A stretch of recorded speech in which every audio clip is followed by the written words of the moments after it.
So we're ready to start drawing walls, and we're going to start out by looking at the ribbon.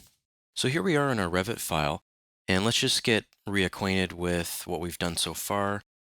We went to the site view in the project browser, and we've identified the project origin.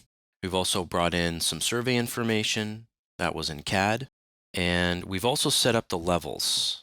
So if I go to a south elevation in my project browser, you can see we've set up some basic levels.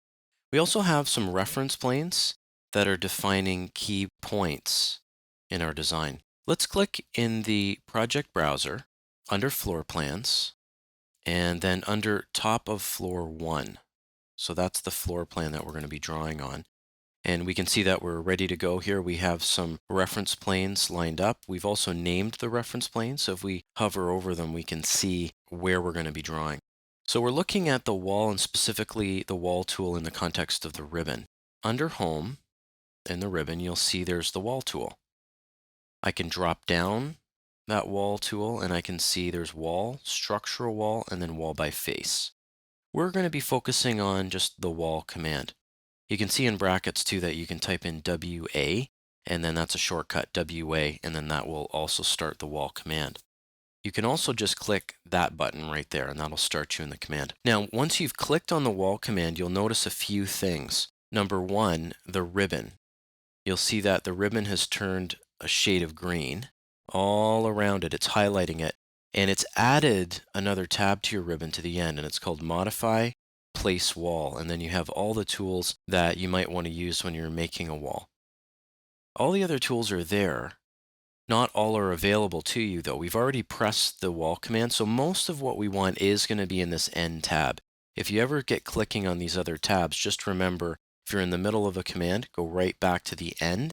It usually will be colored green, and you'll be able to draw.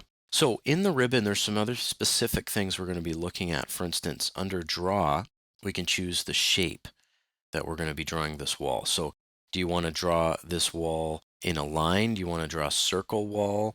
Do you want to draw a rectangle? That's 4 walls. Do you want to draw arcs? And let's just do a few of them just to test them out.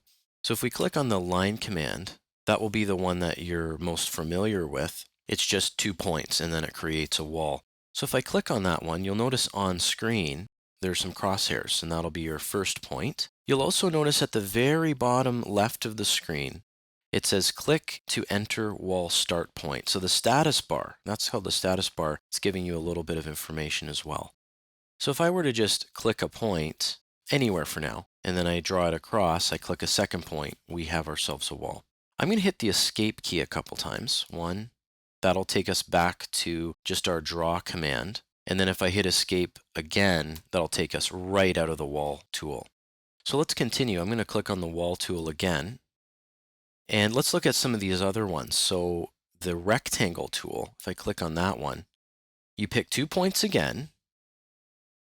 You're picking the opposite corner of the rectangle. Now, if you've used any CAD programs before, you'll know that you'll draw a rectangle, and then perhaps you'll put it on the wall layer. Well, in Revit, you draw a wall, and you draw it in the shape of a rectangle. There's not really any layers or anything that you need to worry about. It's just walls, and it's in the shape of a rectangle. I'm going to click on the wall command again. Let's go to a circle. So I'll click on a circle, and it's looking for a start point. You can just click a start point and an end point. Now I'm going to hit escape twice. 1, escape, 2, escape. That takes you right out of the command starting from 0. I can click on the wall. Notice here when I hover above the wall, it's actually 2 walls. So it makes 2 walls and then joins them together. That's how it makes the circle. Let's click on the wall tool again.